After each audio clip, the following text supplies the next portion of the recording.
Special episode of Outdrank the Coverage, the live draft show, is brought to you by the Frisco Bar and Grill. They're located at 6750 Gaylord Parkway, Suite 120 in Frisco. You can find them online at thefriscobar.com. I'm telling you, folks, if you're a sports fan, a karaoke fan, or a fan of live music and trivia, this is the place you want to be. They not only have great food, great drinks, they have great prices, and they have a great atmosphere. I'm telling you, this is where old friends meet and new friends are found. I promise you, you will love the Frisco Bar and Grill. Intern Noe and I will be talking about it during the draft show, but we love their appetizers. We love their wings. I love their sliders. My girlfriend loves the karaoke. Hey, if you're a fan of Oklahoma Sooners or San Francisco 49ers, the Frisco Bar and Grill is the official watch party place for both of those. And intern Noe and I was there for a Monday night game last year when San Francisco was playing, and the atmosphere is absolutely amazing. You cannot beat it. So check out the Frisco Bar and Grill, located at 6750 Gaylord Parkway,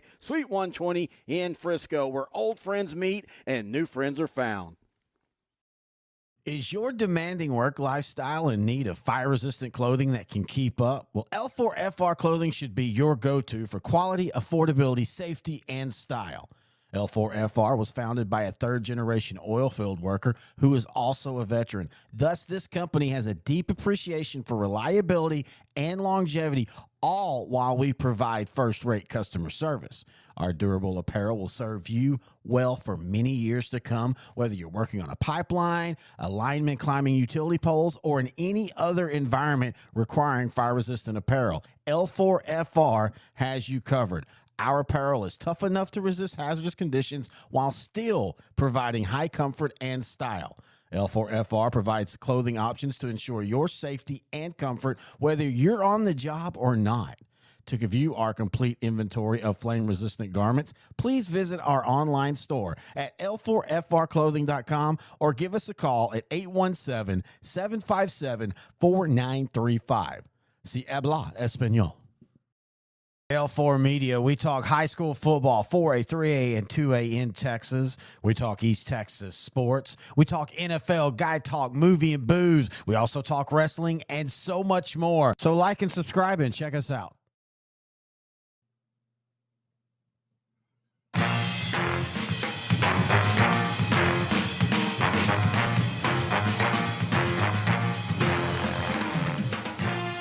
Last time we looked at the 71 Cowboys. This time, Outdrank the Coverage takes a look back at the 1977 Dallas Cowboys, the second Super Bowl winner. Hello, everybody. I'm Terry Bennett. That's Intern Noe. Before we begin, Intern Noe, how are you doing? And what are you drinking? Mr. Bennett, I'm doing fantastic. I hope you're doing well. I'm doing great. Today I'm drinking, it's a cocktail. It's 1792. It's a small batch bourbon, and I'm mixing it with Dr. Pepper cherry Coke because, I'm from Texas. Oh, you're doing cherry Dr. Pepper and Coke? Well, I'm from Texas, so I call every soda Coke. Yeah, we call everything Coke, which is weird. You think we would call everything Dr. Pepper? You would? Yeah. But yeah, we do. We call everything Coke. So Dr. Pepper cherry. Yep. And 1792 small batch as a cocktail. I am just drinking straight vodka, but I am chasing it with a Coke, an actual Coke.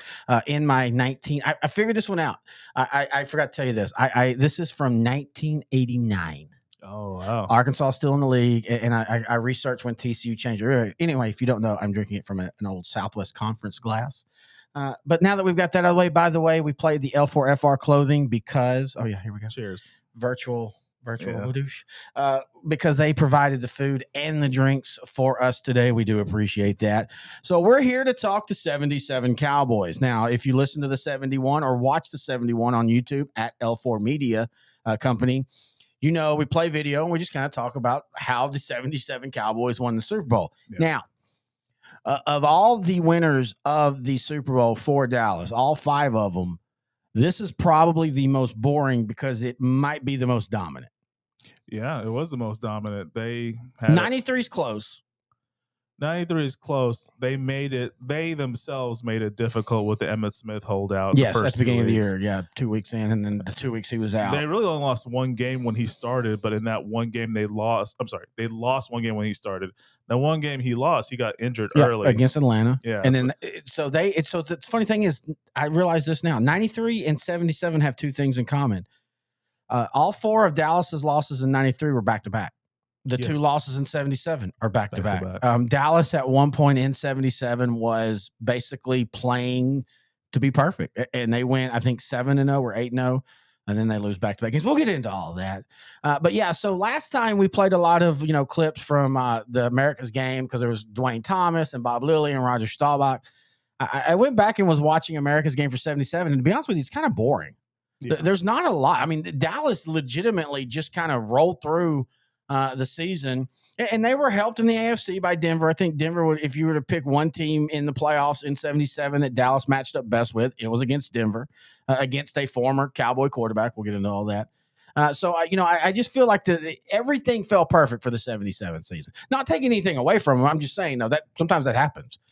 I mean, it was a culmination of what happened after the 71 season and everything that led up into the 77 season. And we'll get into that as well. I mean, there's a combination of great drafting. The World Football League kind of affected it, kind of ended one dynasty. It was just, a lot of things that happened in between that kind of set up that team. And then the other teams, the other powers of the NFC started to age a little bit. Yeah. Whereas Dallas, because of these great draft picks, they were kind of youthful. They were a complete departure from the 71 team. But looking back, if you look at the starting lineups, especially on defense for comparing the 71 versus the 77 team, it's hard for me to pick out which one's better. Yeah. I'll say this, and by the way, so what we're going to do in this weekend's episodes, again, if you don't know, we record these once a month in the off season. We basically record 2 or 3 shows in a row. The next one's going to be the 78 through 85 years for Dallas. I think if you would have talked to my dad, and I reference my dad, but that's who got me into football and who was watching the Cowboys then. I think he would have said after this 77 season, Dallas is going to win 2-3 more Super Bowls. Yeah. And we'll talk about that going forward in the next show, the 78 to 85 years. But they didn't. And we can talk about why and all that. But I think the 71 Cowboys was the end of an era, with it being Bob Lilly and, of course, Lance Allworth and Mike Ditka and a couple other players like that. I think there's 5 players from the 71 team that was in the 77 team and on. Charlie Waters, Cliff Harris being 2. They were like rookies or second-year guys in 71. Well, I mean, Charlie Waters I don't even think he was starting. I think he was a cornerback. Yeah, he was the cornerback. That was the whole thing. He started as a cornerback. He was terrible. Landry moved him to safety, but I think that was 73 when they really started that. Okay. But yeah, so it was just crazy because after that 77 Super Bowl, you think this is a team, and how many times we talk about like the 85 Bears. It still amazes me to this day that the 85 Bears only won 1 Super Bowl, because that team was so dominant defensively for 2 years before and 3 years after. You look at other teams, of course, Buffalo at least was making it to the Super Bowl, but they could never quite win it, but they kept going back and back. But the NFC, from about 78 on, the NFC actually got to be tougher, because you and I make the joke that for the 70s, it was basically Dallas, Minnesota, and the Rams. The Rams just could not get out of that second round. They kept getting beaten in the second round until finally in 79, they upset Dallas, the Jack Youngblood broken leg game. We'll talk about that in the next episode. And they finally made the Super Bowl. And as you said, that might have been their worst team of the 5-year run that they had. And so it's just crazy. The NFC, you see why the AFC dominated so much outside of Dallas winning the 2 Super Bowls. Yeah, I mean, if you look at the AFC also had a lot of good competition. The few years the Bengals were pretty good, as you can see. You know what? Honestly, 77 was the first season the Broncos made the playoffs. Yeah, they were a Cinderella story by far. But before that, they were having winning records. This is the first year under Red Miller, 50-year-old rookie head coach. They went 12-2 in 77. But before that, the prior coach, they had winning seasons. They're one of those teams that started in 1960, just like with the Cowboys. Yeah. They didn't have a winning record. So in 62, they were 7-7, but it took them until about 73 to actually have a winning record. And they were somewhat competitive from about 73 to 76. new coaching change, new defensive philosophy, new quarterback, kind of took them from a 9-5 team to a 12-2 team. And really, that last game, and we'll talk about this later, but the last game in '77 was actually Denver and Dallas in the regular season finale. Just so happened to be the finale. Denver went in that game 12-1. Yep. They didn't really need to win the game, but it was a low-scoring 14-6 game, I believe. Yeah. So, I mean, the AFC was pretty strong. Honestly, I really think the World Football League, which started in '74, ended in '75, kind of killed the Miami dynasty. Yeah, I'm not disagreeing, but you're real big on that. Well, I mean, you think about all three of them did. Zonka, Kick, and Mercury Morris all ended up in the World Football League, and Par Wohlfield too.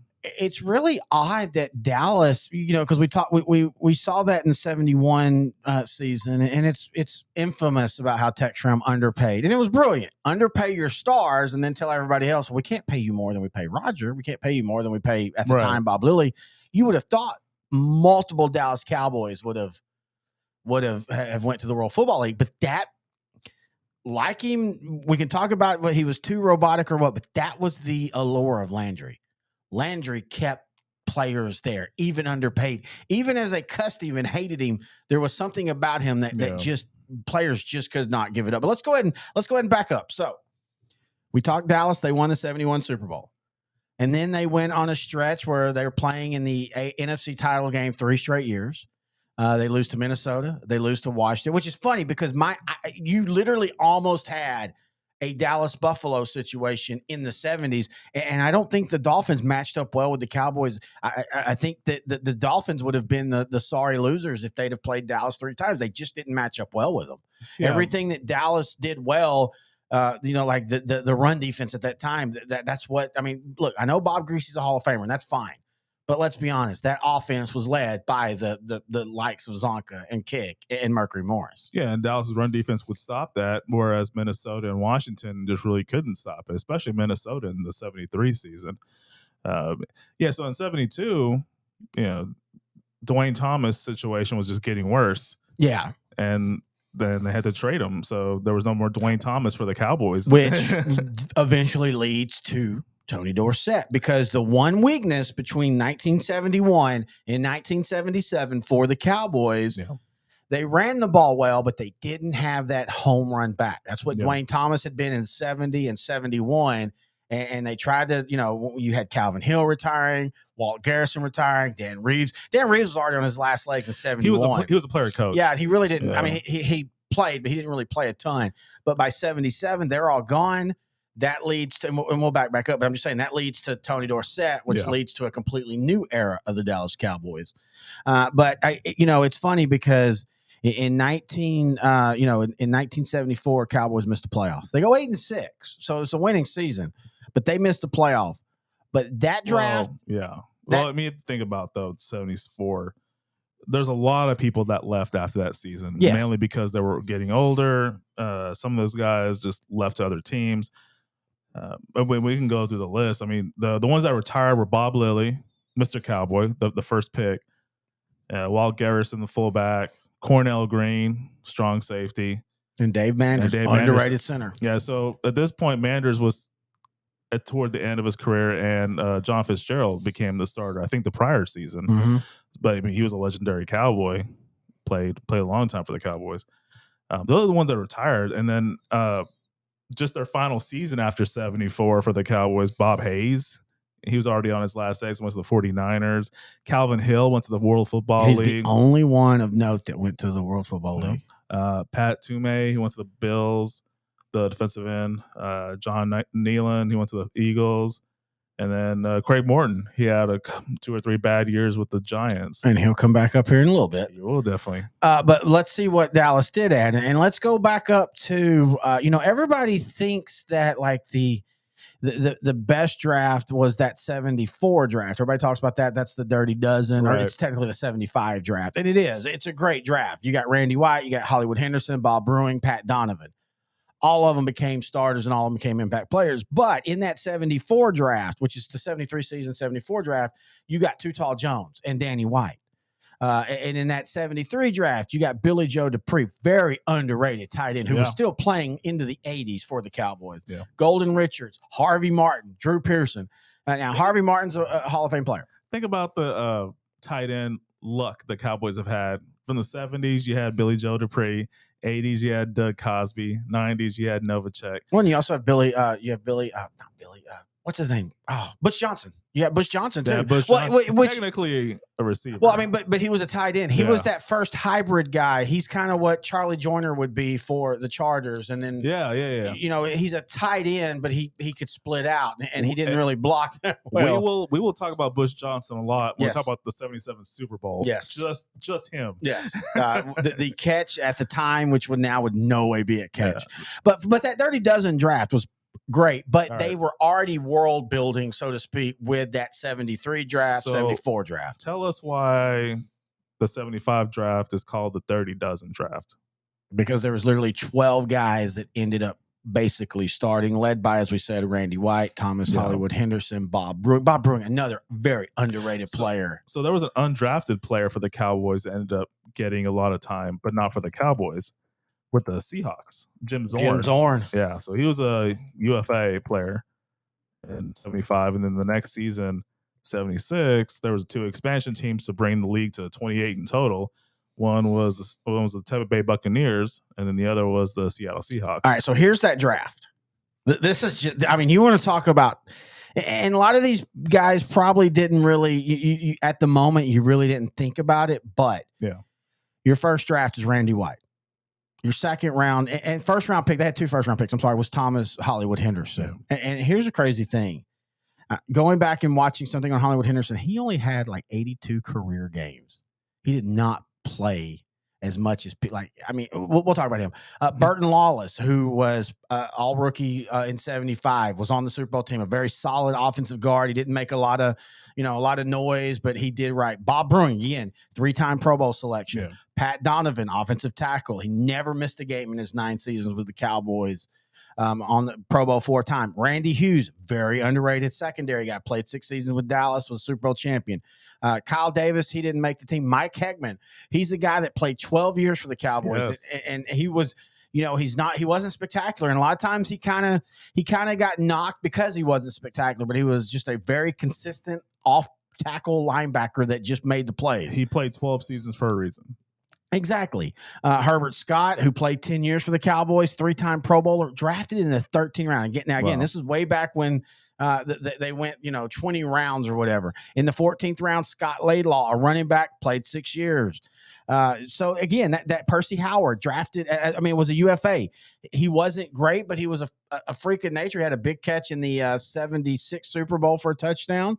And then, as you talked about, Jim Zorn, who was eventually cut to make room for actually running back Preston Pearson, because Preston Pearson had been cut by the Steelers, and the Cowboys picked him up. Yeah, you forget, Preston Pearson was a big factor in the Cowboys in late 70s, early 80s, but you forget that he was a Steeler before, won a couple of Super Bowls with the Steelers. Well, and Preston Pearson legitimately was basically the first 3rd down back. We talked about that in the 71 season. Yeah. Once Dwayne Thomas kind of took over the starting role in 70 and 71, I'm sorry, I'm getting mixed up. Tony Dorsett in 77. I don't know what it says. Once he took over the starting spot, they basically started using Preston Pearson as a 3rd down back. And that's just something you didn't do back then. And again, we talk about where Landry is on the coaching icon, and I think somehow he gets underrated a lot of times. I don't think people today realize all that Landry created that we still use in schemes and defenses and offenses and all that fun stuff. But so you had this Dallas Cowboy team in 1976, or 75 season. They bounced back from that 86 or that 8-6 year, and they still only get a wild card, but they become the first team to make the wild card, make the Super Bowl as a wild card. And they play in what at that time maybe was the best Super Bowl, losing to Pittsburgh 21-17. That became the theme for the 70s. Pittsburgh beat Dallas in the 2 Super Bowls they played, and that's why Pittsburgh is named the team of the 70s, and rightfully so. They deserve that. Yeah. But I do think that I think you got to remember that basically from 1971 to 1979, Dallas was in 5 Super Bowls, and they were also in 3 more NFC title games. Think about that. If they just win those games, we're talking about 8 to 9 years of Dallas in the Super Bowl. Yeah, and a lot of those times it was injuries or just one awfully bad game where Staubach would throw 3 interceptions, fumble a couple of times. It was just an isolated, awful game, and that's kind of what. Well, and the thing about like 76, it could have been the Cowboys and Raiders finally. That's one of those that should have been. Well, 77 should have been too, and we'll talk about that because the Raiders played in the AFC title game in 77, but they lost to the Orange Crush defense. It was kind of barely hanging on in that game. It wasn't. The Raiders had given them the Broncos their only loss of the season, or up until the Cowboy game in the regular season finale, and the Raiders knew how to play against that Orange Crush defense. It just wasn't enough in that 76 title or 77 title game. All right, well, let's go ahead and move over to the 77 season. Dallas came in as prohibitive favorites in the NFC. I mean, there was no doubt. But this Dallas team, for all the talk, like we talk about 71 and next year's champions and stuff, this team was just absolutely at the apex. And then you add in a rookie in Tony Dorsett. And again, as we talked about earlier, that's what Dallas was missing, that home run threat. And it's not like, the funny part is it's not like if there's one story from that season, it's that he couldn't break into the starting lineup until like game 6 or 7. Yeah. Partly because Tom Landry just didn't trust rookies. Yeah. I mean, let's be honest. That's where it really came. But Preston Pearson was really, really solid. When you look at their stats on the year, they ran for 2,500 yards, 21 touchdowns. They averaged 4.2 yards. You had Dorsett with 1,000 yards. But you had Preston Pearson only 300 yards rushing, but 535 yards reception. That's where I say he was really legitimately that first third down back. The guy you put in, that's all he did was third down. But nobody ever talks about Robert Newhouse. 700 yards rushing from a traditional fullback spot. Wow. And the late, great Robert Newhouse from Hallsville, Texas, from East Texas. He was a Hallsville Bobcat. Everybody talks about Earl Campbell's thighs, and those were big. Go look at the video of Robert Newhouse. That dude was a tree trunk, and he was, and we'll talk about him in the Super Bowl because he also throws for a touchdown pass. But when you look at this team, this team didn't have any weaknesses. They really did. They really didn't need to throw that much either. No. They threw for about 2,600 yards. Which was a lot, though, back then. And they ran for almost 2,400 yards. So it was a very balanced offense. They could beat you any way. And that was just the beauty of this offense. And it came in at a time where the powers of the NFC were starting to age. Yeah, AKA the Rams and the Vikings. The Redskins had already started to age out. Yeah. They were a year away from when you'd start seeing Joe Theismann start to play well, and that iteration, that iteration of the Redskins that would form into the early '80s with Joe Gibbs. So this is that transition period that we talk about a lot in our podcast, where it's prime pickings for whoever wants to take advantage of this. And right now in 77, it was going to be the Cowboys. Yeah. The difference between 71 and 77, they have some stalwarts from that 71 team in Staubach, but they have a lot of youth infused. And that was because of the 73 to 76 well-executed drafting. Yep. And in this season, they did a couple of smart things where they converted Randy White from a linebacker to the defensive tackle. Well, okay, so Randy White was a defensive tackle in college at Maryland. I don't know, whatever reason, Landry decided he thought he would be the next great middle linebacker. And Randy White struggled in space. So he converted him back down to a defensive tackle, but then he basically, in that flex defense, he kind of was a linebacker, because what the flex did, and if you're young, you don't know, the flex was basically, it was a 4-3, but you took your 2 tackles, or you took a tackle in the end, depending on the play, and you basically offset them off the line by a yard. And what it allowed them to do was basically get into the gap without having, they're not being touched yet, and they can see where the play is going. So he basically, Landry was right. He just basically created a different, I guess you would have called him a down linebacker if you wanted to. Yeah. But that flex, and we'll talk about that in the next show, for 10 years, that flex fooled everybody. And then in the early 80s, teams started figuring out. And that's where the famous Washington counter tray came from. That counter tray was a counter trap where you got that guy in the flex into the gap, and then you brought the guard or the tackle down on top of him, and that opened up that little gap, the counter tray. But for 77, that absolutely fooled everybody. And then you have Harvey Martin, who should be in the Hall of Fame. Yeah. And even at too tall. Again, one of the negatives about how the Steelers-Cowboys rivalry went was for some reason in the 80s, it became, you won Super Bowls, you should be in the Hall of Fame. And I'm not saying that the Steelers don't have players worthy of the Hall of Fame. They do, but Dallas didn't get some players in the Hall of Fame because the idea, we finally got, Cliff Harris in the Hall of Fame. We finally got Drew Pearson in the Hall of Fame in the last couple of years. Howley. Chuck Howley in the Hall of Fame this year. Those literally were held back because people were like, well, yeah, they were good, but they lost 2 Super Bowls to the Steelers. And Ed Too Tall Jones and Harvey Martin. Harvey Martin in 77, if you counted sacks, would have had 23 sacks. Which they went back and started counting, but they still won't give him the record, right? Which is weird to me. If you're going to count him on his stats, well, then now that should be the record. Yeah, I don't. That's just one of those weird things. So in the next podcast, when we talk about the 78 to 85 Cowboys in 1982, a lot was going on. 1 was a strike, yeah, and 2 was the sack became an official NFL stat. Yeah, which was something that had not been heard of. And so again, if you're going to put on, if you're going to say, if the Hall of Fame and the NFL record's going to say, yes, he got 23 sacks, well, then he should have the record now. That's weird to me. Yeah. But I get it. You do the whole on the field ceremony and stuff. But anyway, so the 1977, let's go ahead and go. Before we do that, one of the things, they didn't play in a Thanksgiving game.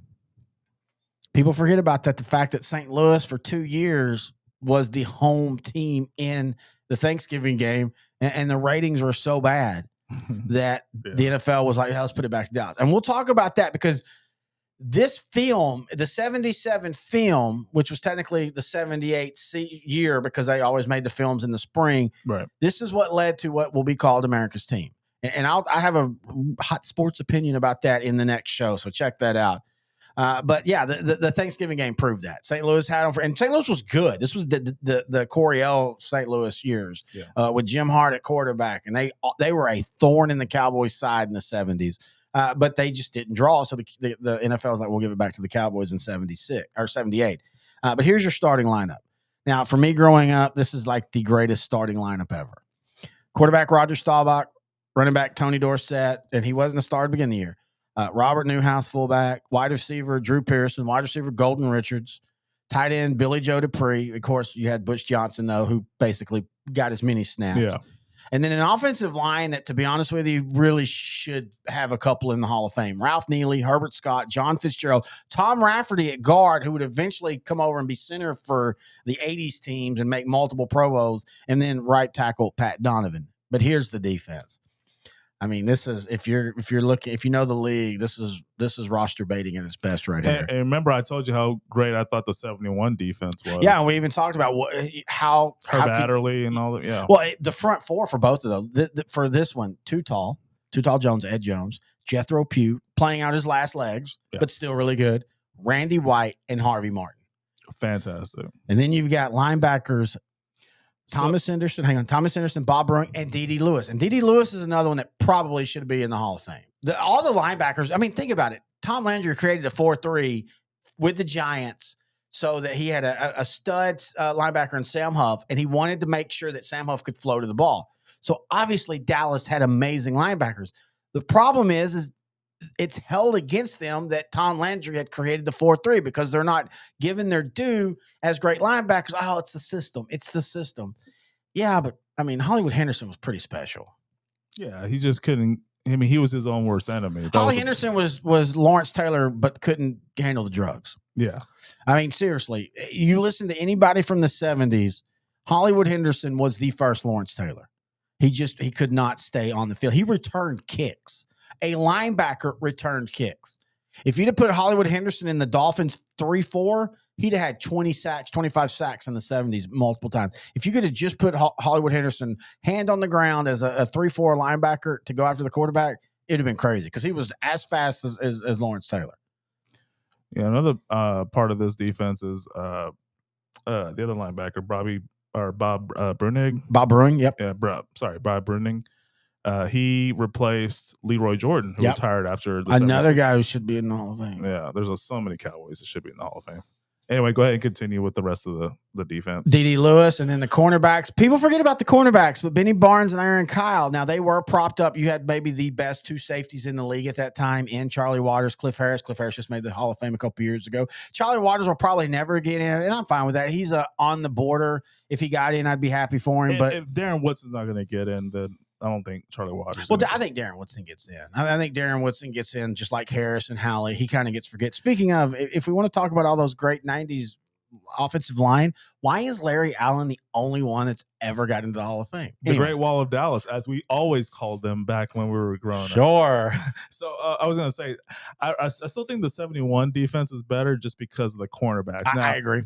Now, Aaron Kyle and Benny Barnes, this is probably their best stretch, 77 and 79, but I feel that Herb Adderley and Mel Renfro are going to be much better. Yeah, I mean, Aaron Kyle, they were good. Kyle and Barnes were very good, but you had a pass rush that led the league in sacks. And not only sacks, but just, we were talking about it, they just lived in the backfield. Yeah. Like, that's the whole highlights of the 77 Cowboys. And when we get to like the 92 Cowboys, we're going to talk about a player that kind of put them over the edge, that was living in the backfield. Didn't get the sacks necessarily, but was just having a date with the quarterback every time. Yeah. All right. And so, of course, the big move for Dallas, they knew they needed a home run type back. That literally was the only thing missing from that offense. Yeah. With the great draft and the great trades, they addressed every other piece except for running back, a breakaway running back. Yeah, you had Preston Pearson, and we talked about Calvin Hill had moved over to the league. Walt Garrison retired. Dan Reeves had already retired 3 years before. In fact, Dan Reeves was the coach on this team.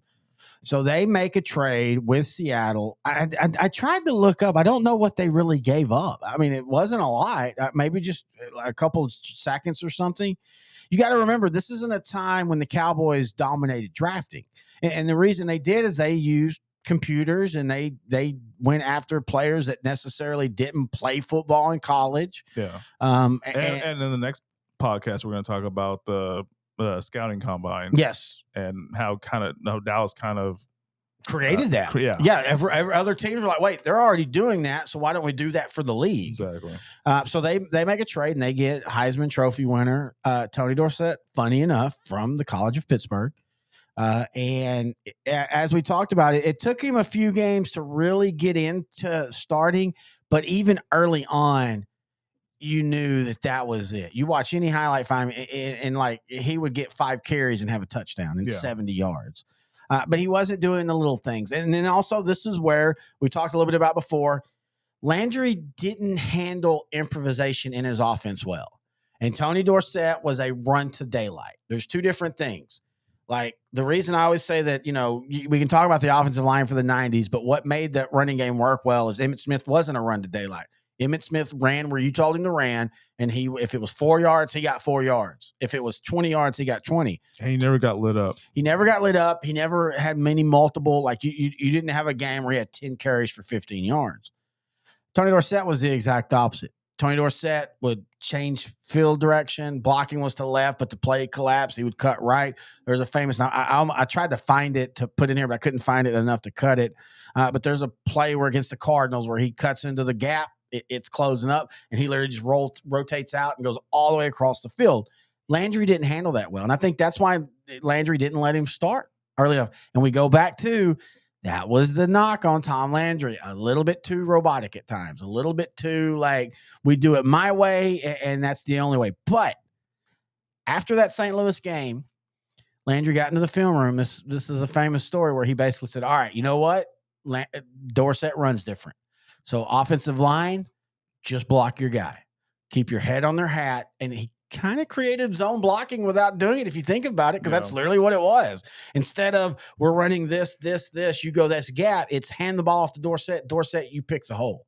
That's literally zone blocking. That's what Mike Shanahan did with the Broncos, and why you had Olandis Gary running for 1,000. Mike Anderson, the Marine, running for 1,000 yards. Yeah. And it's not that they were bad running backs, but it was the offensive line basically blocked everybody, and you chose where you went.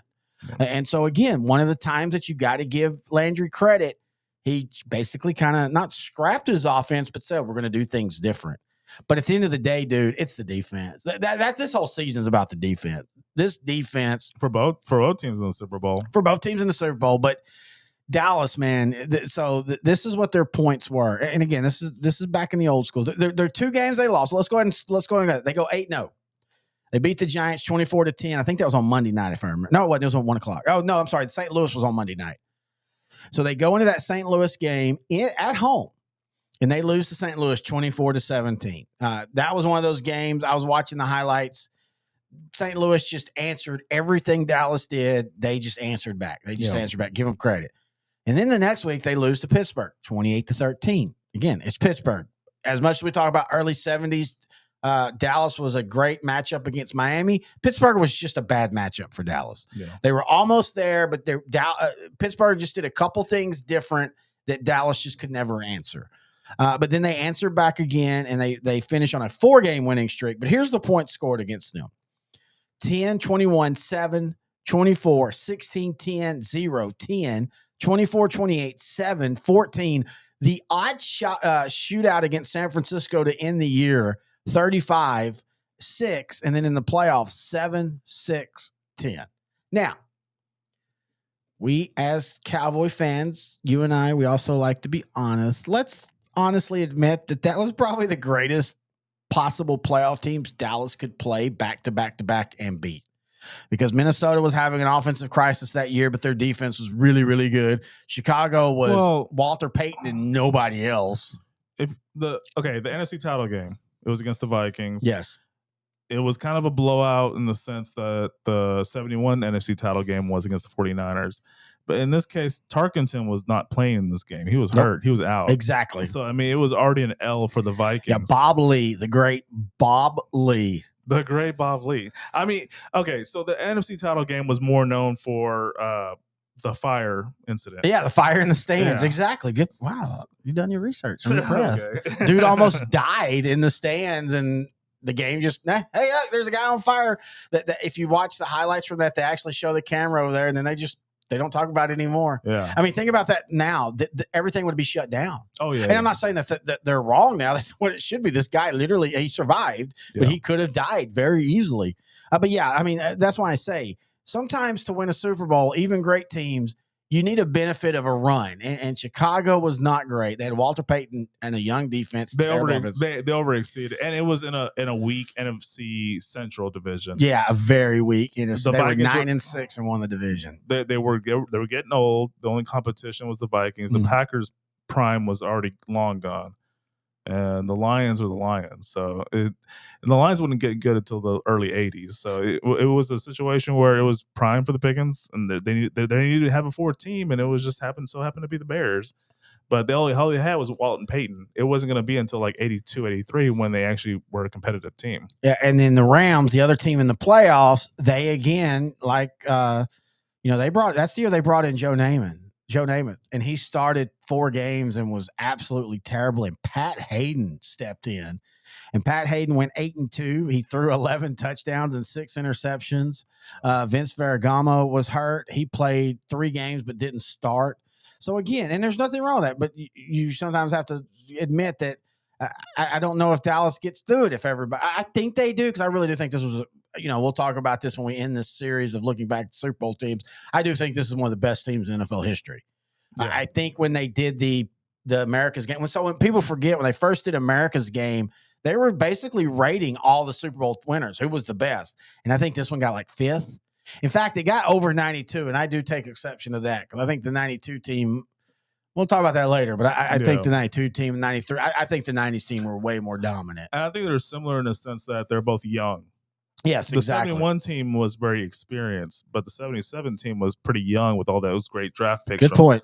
So, and 92, honestly, if there was no salary cap, think about 94. All those guys are still there. That's and this is something we'll talk about, but hey, this is what we do. Jerry Jones and Carmen Policy and DeBartolo for the Niners, they're the ones that push for the salary cap. And the reason is they didn't want to pay these guys, but they didn't want to be labeled as cheap or didn't want to pay.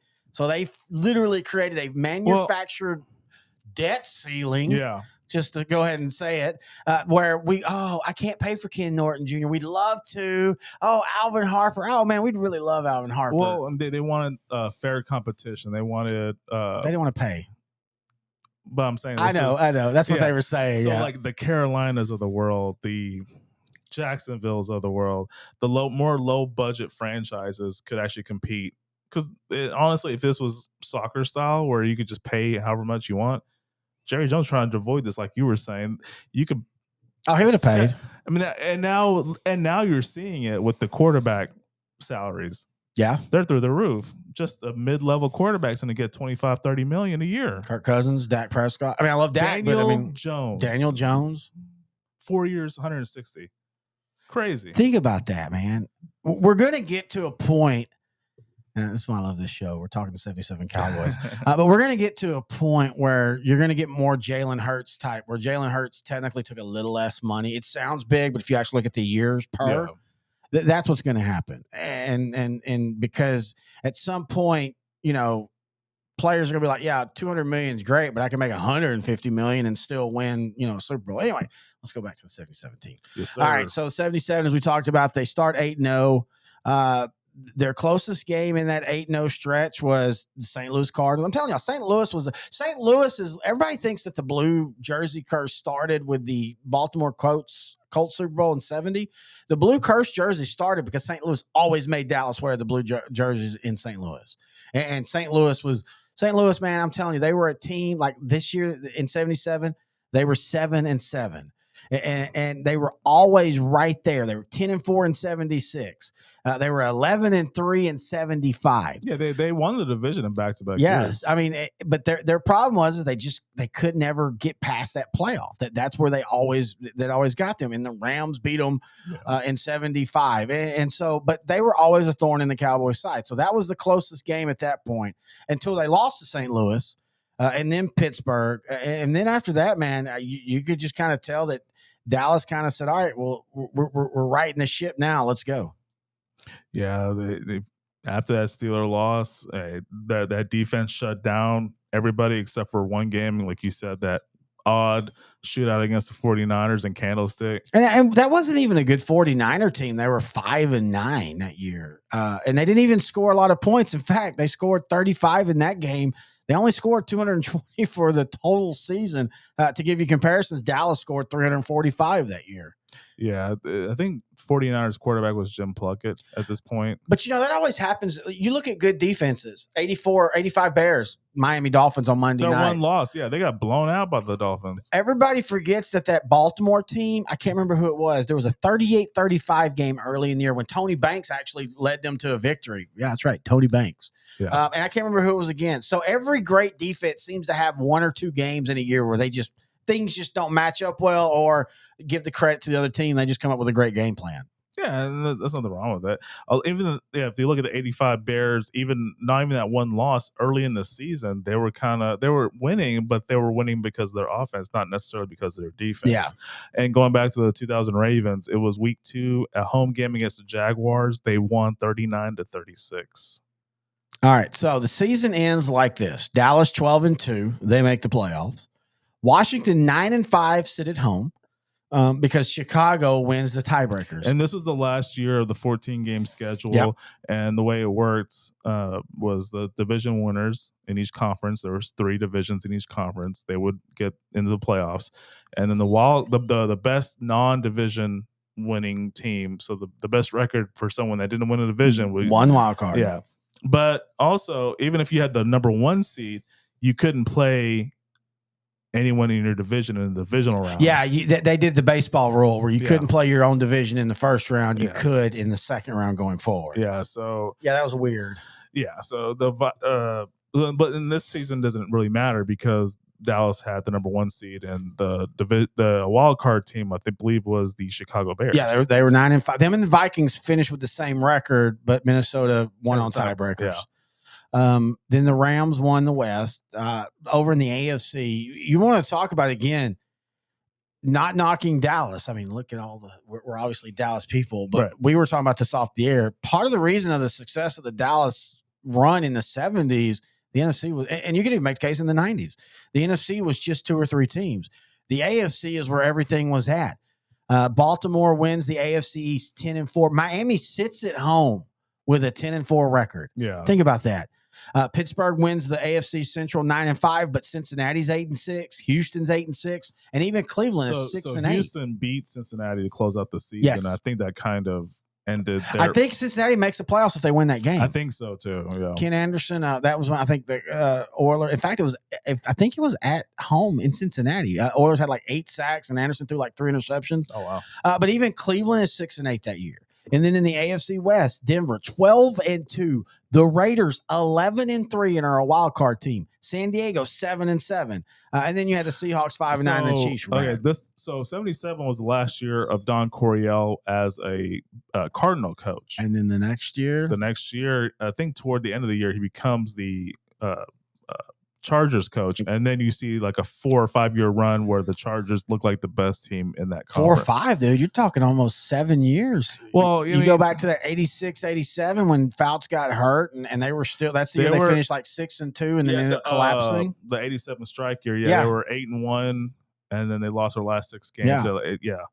I guess when I think about those Chargers, I think about late 70s, early 80s, where they had either the best record or second best record in the conference.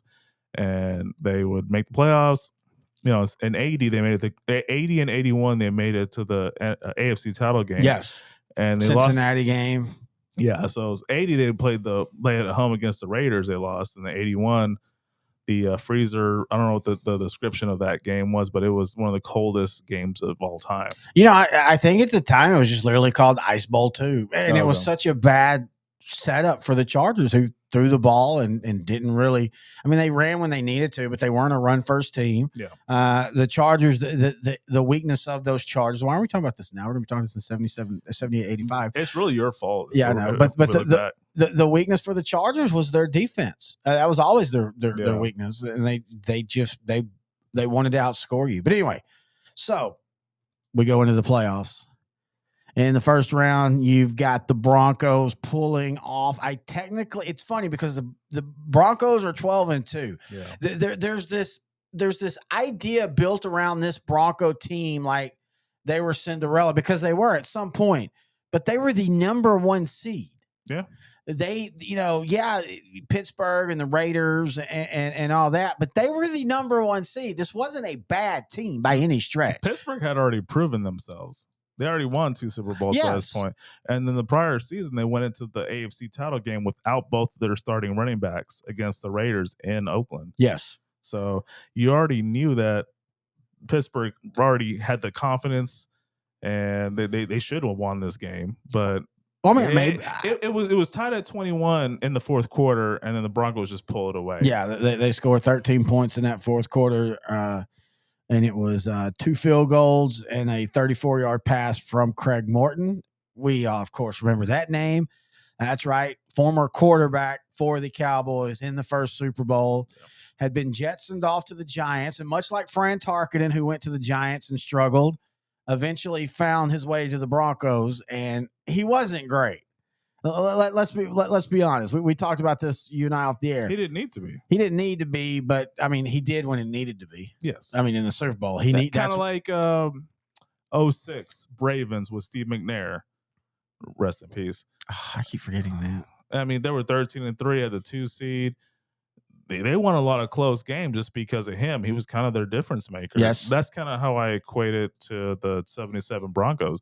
Craig Morton got them out of situations they typically were not going to win in prior years. They probably would have still finished 8-6, 95, but because of his leadership, his experience, they were able to push it to 12-2, and they had a great defense. Randy Granishar, Tom Jackson. I mean, it was a loaded defense, and they could run the ball. They got about 1,800 yards during the season.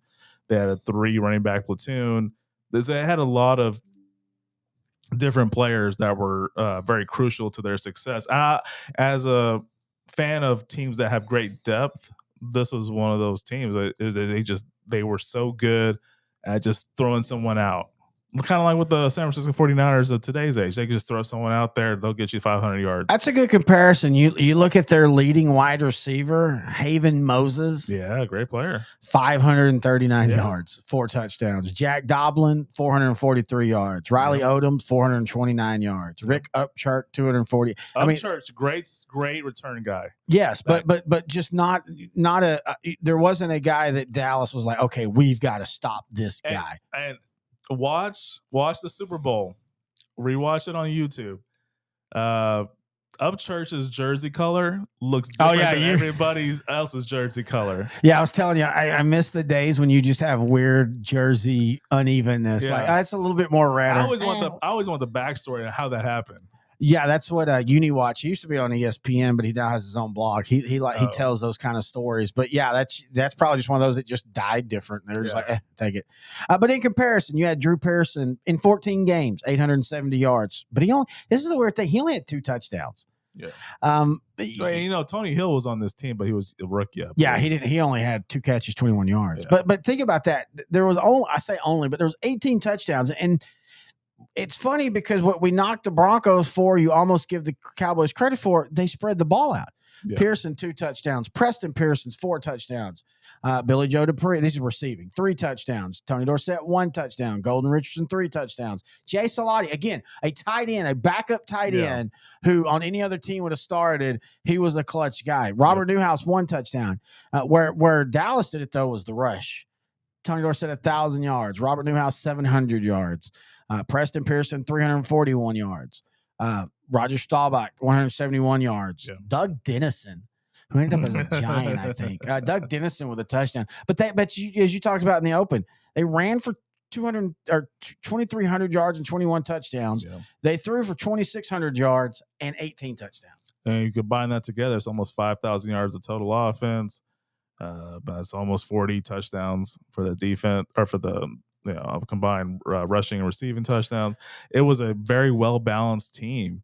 When we go into the next podcast, when we're talking about the 78 to 85 Cowboys, you realize, oh wait, they can still throw the ball. Oh yeah, especially with the emergence of Tony Hill, and then later in the 80s with Doug Cosby, they're getting 3,500 yards per season. It's not like they couldn't throw that much here. And again, 79 Cowboys with Roger Staubach. That was Staubach's best year. Yes, his last year was his best year, and they were throwing a lot more by that point. Well, I still think you were in an era at this time where even an innovative coach like Tom Landry, it was get up and just get home. Yeah, like just if you're up 16-3, 90s Cowboys. If you're up 16-3, shut her down, just run the ball. Let's go home. Parcells would do that in the 80s. Parcells would do that in the 80s. I mean, again, that used to be the modern. That was football. You get up quick, and then we all think that everybody in the 70s and 80s and 90s ran the ball. You did, but you threw early. Yeah, got your touchdowns, and then you just you let your warhorse running back run the ball 25 times. Next month, when we talk about the 90s Cowboys, that was their model. They would get up 14-3. Aikman would throw almost 200 yards in the first half, and then end up with 240 yards for the whole game. He would only throw. He would get 2 completions in the second half, but they were 3rd and 4th completions to Novacek, and they would just hand it off to Emmett the rest of the way. Exactly. And also, this is a weird thing about this team. Usually when you talk great defenses, you stick out the Dallas, the doomsday, the 2 doomsday defenses, the Pittsburgh Steelers, the all steel curtain, the fearsome foursome, the 85 Bears, the 2000 Ravens, turnovers. Yeah. And while this team got turnovers, they only had 2 defensive touchdowns. Thomas Henderson had 1, an interception for 75 yards. And then Jay Salati so they only had 1 because that was actually a fumble. I remember seeing that play on the highlight. Okay. Tony Dorsett fumbled and Salati fell in. So for a team that was big on sacks, they got a lot of turnovers, but it wasn't like the defense was opportunistic score-wise. I'm telling you, this was such a weird year researching because they're so dominant, but they're not like winning every game 28-3 or anything. Like a lot of these games were 1 possession games that Dallas was just making enough plays to win. I wonder if coaching was an issue at this point. What do you mean?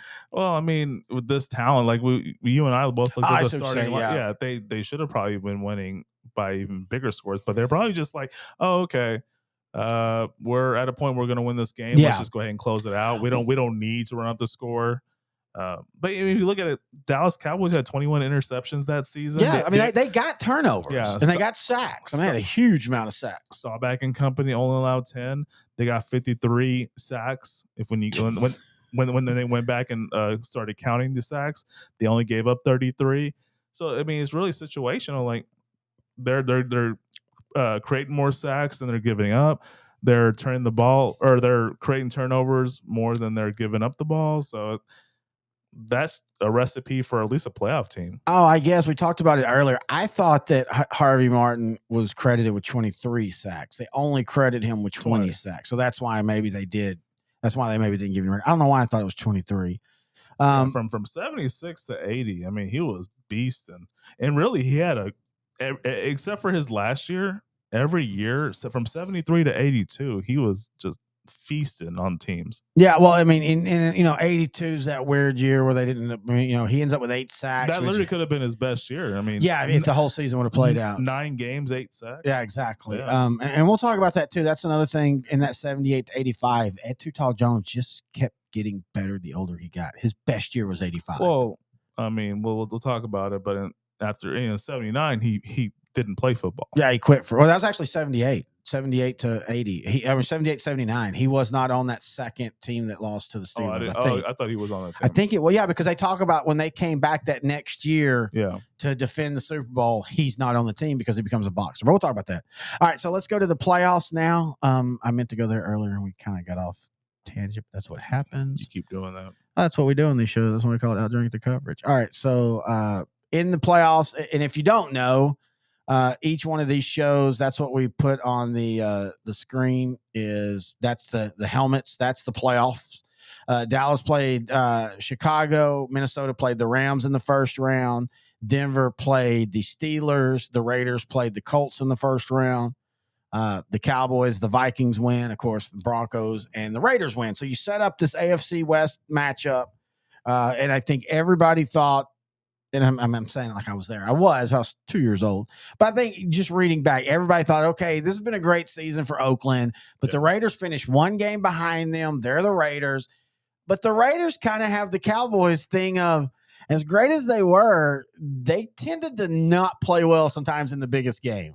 And this was one of those games as they just couldn't do anything right against Denver. Now, it wasn't Mile High. And you have we were talking about this at the beginning of this. How fun that had to have been. Your team not only comes out of nowhere after 20 years, makes the first playoffs in the new NFL, and then not only makes the playoffs with the number 1 seed, and they make it to the Super Bowl. So you kind of just wonder at that point, maybe they just were, playing under that magical, they couldn't lose until they got to Dallas. But honestly, this should have been a Raiders Cowboys Super Bowl. This was probably the closest to that actually happening. And it's very sad. Going back, though, the divisional rounds kind of had 2 great nicknames for games. The Raiders and Colts played the Ghost to the Post game. A great game that kind of ended the Baltimore run. They were another team that was always right on that fringe. Burt Jones and that group just couldn't quite get through the Raiders and the Steelers. There's a couple of errors in the 70s for the Colts. There was the early 70s with the dying old breed from the 50s and 60s, and then they had a couple lull years, and then Burt Jones came in there in 75, 77. They had some really good teams, just couldn't do it in the playoffs. But after this game, I don't think they made the playoffs until they left to Indianapolis. Yeah, that's right. Yeah, I guess so. Yeah, I don't know why I thought they sneaked in one more year, but I guess you're right. I think this is their last great year before they left. That's right. Baltimore after the 83 season. 78, they were 5-11. Ted Marchibroda's still there. 5-11 in 79. He was fired. Then Mike McCormick. Oh God, they were bad. Oh my God, I did not realize in the shortened. They 8-1. Yeah. Then they were 7-9 in 83, and then 4-12. Sorry, we're now on the Colts history. Dude, this team was 87. But that was when they got Eric Dickerson. They were 9-6. Yeah. That was the next time. So they did make the playoffs before they changed. Ron Meyer as head yes, coach? Ron Meyer, the SMU coach, who looked the other way. But so they did make 87 when they moved. That they made the playoffs, and that, like I said, that's when they made the trade for Eric Dickerson. And on the NFC side in '77, we had Minnesota and the Rams in the Mud Bowl. Yep, I mean that's a fun one to watch. Yeah, so this was in the game in LA, and there was Bob a bunch Lee. of torrential storms that were coming in. It was a 14-7 final for the Vikings. Yep. And it was a Vikings team that was on their last legs. They had made the Super Bowl the prior year, got shellacked by the Raiders. Old man Willie running interception. Willie Lanier. No, it was Willie Horton. Was it Willie? I thought it was Willie Lanier. Lanier was Willie Wood. Willie Wood was Davis. Was it Willie Davis? Maybe. Okay, now I gotta do real time. I think we both outdrank the coverage. But this is our first show, dude. Oh man. No, Willie Davis was a defensive end. That would have been even better. I think he was whoever the cornerback was that had the pick six in that 76 Super Bowl. Anyway, yeah. Willie Brown. 75 yards. Sorry. See, I told you it was Willie Brown. Sometimes we just go. Oh, speaking of, guess who befriended me on Facebook? No lie. John Allen? No, Jack Squirk. Oh, yeah. We'll be talking about him in the next show. Yeah, in the 83 Super Bowl. Yeah, he intercepts the screen pass. Yeah, Raiders and Redskins. Yeah. Yep. He anyway, I forgot to move this back over. So when I think of that Super Bowl, I think of America's Game on NFL Network. Todd Christensen. Yeah, Christensen like starting to tear up. Run in with the Knights. Oh man, he's dead too. Yeah, R.I.P. He was a great personality. Former Cowboy. For a minute. A part of what we'll talk about in the next podcast about the bad. Well, that one's a good draft pick. Yeah, but what we did with him. was the problem. I know we joke about it, but you put his numbers up with Doug Cosby at the time. Raiders ran a different system. I get why Dallas didn't keep that. That's what. So again, burying the lead here. But that's a lot of the story of what Dallas did going forward is they had too good of players and good players got cut and moved on to other teams and were good players and it hurt Dallas. But anyway, all right. So Dallas in the playoffs again, they get, I think, the best break. They start off the playoffs by playing the Chicago Bears, who basically had Walter Payton and no one else. And they dominated 37-7. Chicago doesn't score till like in the fourth quarter. They held Chicago to 132 yards passing on the game. Hang on, let me pull that up. I want to make sure I got that right. No, 81 yards passing. Oh wow! And I'm sorry, 170. Okay, I'm sorry, it's 177 yard passing, but 4 interceptions. Bob Avellini. Mainly though, they held Walter Payton to 19 carries for 60 yards, no touchdowns. Roger Staubach only threw 13 times. 1 touchdown, 1 interception, 2 sacks. But you had Tony Dorsett with 85 yards, Robert Newhouse with 80 yards, and Doug Dennison. I never realized, honestly, as much as I know, Doug Dennison was those. He retired after 78. He was just like, okay, I'm good. Got my ring. Yeah, I got my ring. I'm fine. I'm just going to quit. But he had 500 yards for Dallas in 76. He only had 60 in 77. So think about that. In the regular season, he only had 60 yards. In that playoff game, he had 40 yards and a touchdown. Wow. But again, it was that defense. The Dallas defense on the day, they had 3 sacks, 3 fumble recoveries, 4 interceptions. And for all the talk about what Landry did offensively, he was always at home as the defensive guy. And let's not forget, people, if you don't know, if you're young, Tom Landry was the offensive and defensive coordinator. Ernie Stautner was technically the defensive coordinator, the Hall of Famer from Pittsburgh, but Landry called all the plays. Stautner got everything ready. And as great as this offense and as all the trick plays, at the end of the day, Landry and that doomsday defense, man, at this time, there was no better defense. I mean, them and the Steel Curtain were the 2 best. And I still contend that those are still 2 of the top defenses of all time. Yeah, I don't even think it's because of the talent with the other teams in the league. They were just great teams, great players that played as a team. And this game kind of epitomized it. I mean, it was a combination of Chicago only have one star at this point in Walter Payton. Charlie Waters had 3 of the 7 turnovers that the Cowboys had in this game. It was there's really not much else to say other than the fact that this is the Bears' first playoff game in 14 seasons. The last playoff game the Bears had during this time was the 63 title game, and this was a couple years before the Super Bowl was even a creation. Think about that. You've got Dick Butkus and you got Gale Sayers, 2 iconic. And I know Gale Sayers didn't play long enough because of his injuries, but for all the talk about George Halas, sure seems like he left a lot of talent that they could have done better. And it's weird that everybody talks about Papa Bear and what he did, but a lot of that was very early in his career. And then they didn't really, they were a laughing stock in the 60s and 70s. Yeah. They were even a laughing stock up into the early 80s. They were good enough to, starting from now, they're good enough to be around the playoffs. And then Mike Ditka and Buddy Ryan and all that. But even then, there was a combination of the Packers and Vikings sucking. After the Vikings went into a big, them and the Packers both, until Lynn Dickey became a player for Packers, and even then he never quite could get them over the hump. This was the NFC North was crappy, then it was the Central. NFC North, Central was much different after the Vikings made the Super Bowl after 76. Yeah, and the Lions were terrible always. And then but because of how bad this division was, the Lions actually I think won the division in 82 or 83. I think it was 83. Yeah, I think so. They almost beat the 49ers in the playoffs in that season too. It was just a weird season weird stretch for that division where it was just no real competition, but someone has to come out of that division. Yeah, they went 9-7 that year. 9-7 won them the division, and they lose to San Francisco 24-23. Yeah. That was just a bad year. The North was bad, or the Central at the time was bad. You didn't even think. It's funny. You look back in the 90s with Green Bay, and then the Vikings in the late 80s, and Green Bay in the 90s, and the Lions. People think that the North, or now the North, what was then the Central, was way more competitive throughout the years, and it really wasn't. Well, all the Vikings needed in those late 80s was Herschel Walker. Eric Hippel in 83 threw for 12 touchdowns, 18 interceptions for the first place Detroit Lions. All right, so this is what we do in this show. We're literally burying the lead of the next show.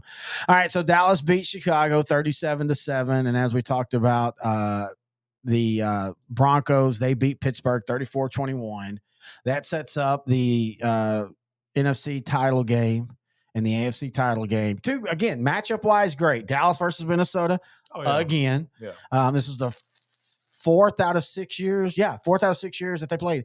But without thinking of it, it sounds great. But when you start going into the details, I'm like, exactly. This looks like a mismatch. Well, yeah, and it was. But again, no, they had played, and don't forget, they also had played in the Hail Mary year. Yeah. Which is funny. You talk about it. Think about all the great memories we think about the Hail Mary. Yeah. Goes to the post. Both of those were in divisional rounds, and neither one of those teams won the Super Bowl that year. But those are two of the top moments in the 70s that you think of. The next year, the Holy Roller, Oakland and the Chargers. Yep, which changed the rules of football for a while. I don't even think the Raiders made the playoffs. I don't think so. Yeah, that was that odd. Every great team in that era, Pittsburgh, Minnesota, Dallas, the Rams, they had one year where they had to kind of reload, but they had injuries, so they were able to reload quicker. But anyway, so the Broncos and the Raiders, as we talked about, that was, I think that was the hot game of the week. And I understand why. They were, division teams. They had played 2 great games. And for all the talking we say about it, and, did Denver, they kind of Cinderella and all. Their playoff run up until Dallas was pretty damn good. They took it to the Raiders. Yeah. They forced a lot of turnovers. They win 20-17. They score late. I'm trying to get to the Haven Moses, 12 yards. It was actually 20-10, and then Dave Casper scored to make it 20-17. Oakland actually scored 2 times in the fourth quarter. I didn't realize this. I don't know why, but into the fourth quarter, it was 14-3, the Broncos. You had to be thinking as a Bronco, oh, here we go. Because that's what happened back then. The good teams always found the way. No matter what, they always found a way. Ken Stabler threw for 215 yards, but he had an interception. Was only sacked once. Mark Van Egan, a very forgotten running back for the Raiders. He had 71 yards. Again, for Broncos, Craig Morton, 10 of 20, but for 224 yards. So they were, again, this is a different era, folks. Yeah. 10 of 20, 50% was still considered good because you're completing, what's that? 22 yards of completion. Yeah. Like you're throwing the ball down the field. Plays. Yes. Yeah. That's why everybody always wants to say that like Aikman is overrated. Look at his stats. Realize where he threw the ball compared to Steve Young down the field. Yeah. If you'd have gave Aikman the Steve Young, and if you'd have gave Steve Young Dallas's offense, he would have been fine. Yeah. But he was throwing 15 yards, 20 yards on an average. They weren't, it was either. And these were precision routes. And so that's what they did in the 70s too. So, but running wise, Lonnie Perrin never even heard of him. 11 carries, 42 yards. Rob Lytle, heard of him. 7 carries, 26 yards. So much like what they did all year, they won, but it wasn't pretty. Yeah. Stat wise, it was, and even defensively, it wasn't like they got a sack, interception, and that's really it. But they did enough to win the game. Yeah, they were kind of a better version defensively than the 08 Steelers. They just won every game ugly in that sense. These weren't pretty wins. They would get big plays, but they just were never pretty wins. Yeah, well, and again, I think a lot of that was the NFL back then. You and I talked about that. Yeah. You didn't. 300-yard days were just unheard of. Yeah. A great running back was 80 yards. I mean, heck, Drew Pearson this year led the league again, 14 games, led the league in wide receiving with 870 yards. Wow. Even if you only played 14 games now, you're going to get 2, 3, maybe even 8 receivers with 1,000 yards. Correct. Yeah. But that again, you didn't play it that way. But anyway, so we go to the Super Bowl. It's in New Orleans, which, again, one of the things Dallas at that time always ended up playing in New Orleans. One of the Super Bowls, though, was not at the Superdome. Yeah, it was a Tulane Stadium. Tulane Stadium. That was the Dolphins. It was like 32 degrees that day. It's funny to see that. You look on that 71 and you see the breaths and how cold they were, but it was sunny, so it wasn't like the Ice Bowl by any stretch. Yeah. But this game was indoors. And once again, Noe, Dallas tried their best to give this game to Denver early in the game. For some reason, again, I think this is where the motivation and the emotion. I just think Landry was too robotic in big games.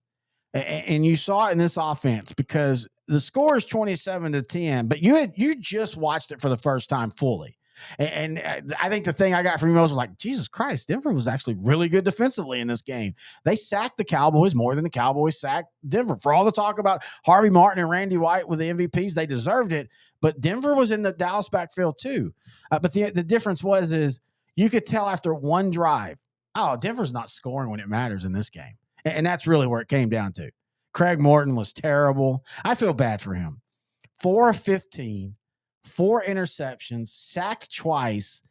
I was looking at some things I was trying to count, and I was watching, and I probably missed 2, but out of the 15 times he dropped back, he was hit 15 times. Out of the 10 times that Norris Weiss dropped back, he was hit 9 times. That's not even counting just the 4 sacks.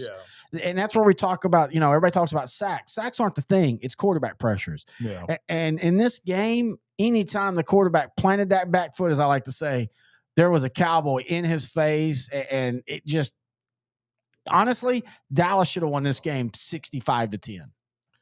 If it wasn't for all those penalties and turnovers. And again, Landry tried to get too cute at times. Now, it does work. You get the Robert Newhouse touchdown pass that basically sealed the deal. Yeah. But they tried to – I was watching. They try to reverse with Drew Pearson right when they had moved over in the Denver territory, and they lose like 10 yards. And they just absolutely killed the drive. Well, this is where I want to bring back Butch Johnson. Okay, Butch Johnson. He had 3 fumbles in this damn game. He did. The first play for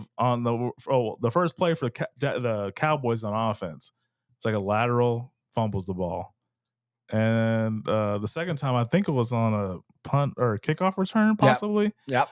And he fumbles the ball. And then the last one, it was his touchdown, which I'm not sure if that was incomplete or a fumble. It was, to me, it was not a catch. Well, okay, so by the rules of that time, it was. Yeah. He technically had control. Which I think Pat Summerall described it during the. Yeah, he actually did a good job. But yeah, if you watch it, it might be playing up here on the highlights here soon as we were just playing the 77 highlights, and you'll see it when we're talking. By rule, that was a catch. In no way is it a catch in any other era but that era. Because he does technically have the ball across the goal line, and that's all you needed to have back then. But yeah, I mean, if you're a Denver player, like Tom Jackson, by the way, a rookie on this year, the great linebacker, should be in the Hall of Fame. Correct. But I've seen him talk about this, like, yeah, that was a great team, and Dallas goes 12-2, and they dominate. He goes, but we gave them the game, and I don't disagree at all. That they gave Dallas the game. That they just they had no answer for Too Tall and Harvey Martin and Randy White, and then that secondary, and Charlie Waters had a great game in the secondary because he's able to tee off on these wide receivers because they're just throwing the ball. As we're watching on the film right now, Mortensen literally just throws it like Brett Favre because he's in so much trouble. But again, Broncos were getting pressure on Dallas too. But this is the difference, and it's kind of funny that it comes down to this: the difference in Craig Mortensen and Roger Staubach. Craig Mortensen was a perfectly good quarterback if he had a clean pocket. Yeah. Roger Staubach shined when he didn't have a clean pocket. Yeah. And as much as I feel bad for Craig Mortensen, this game is why Landry made the right choice. This is what Roger Staubach gave to you. In fact, Tom Jackson had a sack in this game. Oh, here it is. Here's the Bush Johnson fumble on the film. You can't see the film, but he's about to fumble it. Actually, that was Tony Hill that fumbled it on the kickoff return. No, I thought it was That was Tony Hill. I'm watching it right here. It's Tony Hill. We'll blame Bush Johnson because we love Tony Hill. Yeah. Tony Hill's an underrated second wide receiver. Yeah. But anyway, so yeah, this game kind of proved why Roger Staubach was picked over Craig Mortensen. I mean, the Broncos had 8 total completions for 61 total yards. So more hits on the quarterback than completions by the quarterback. I mean, it was a complete domination. It was okay. If you watch the game, I encourage everybody to go back and watch YouTube. Under 2.5 hours. No commercials. It's just the game. Yeah. To me, when I was watching it, I didn't realize how close this game was. Yeah, exactly. Because 27-10 sounds like it's a big, a typical blowout. Even with the turnovers. So toward the end of the game, it's 23 Dallas, but then Craig Morton gets benched for Norris Weiss. Norris Weiss leads them on a touchdown drive, which ends up with a Rob Little touchdown, I believe. Yep. Because of the 20-10, and then the last touchdown is the Newhouse from Golden Richards catches it. Newhouse throws it. But Dallas on offense, I think Dallas outgained the Broncos like 300 and something to 100 and something. I don't even think the Broncos got over 150 yards of total offense. But I remember they got 181 total.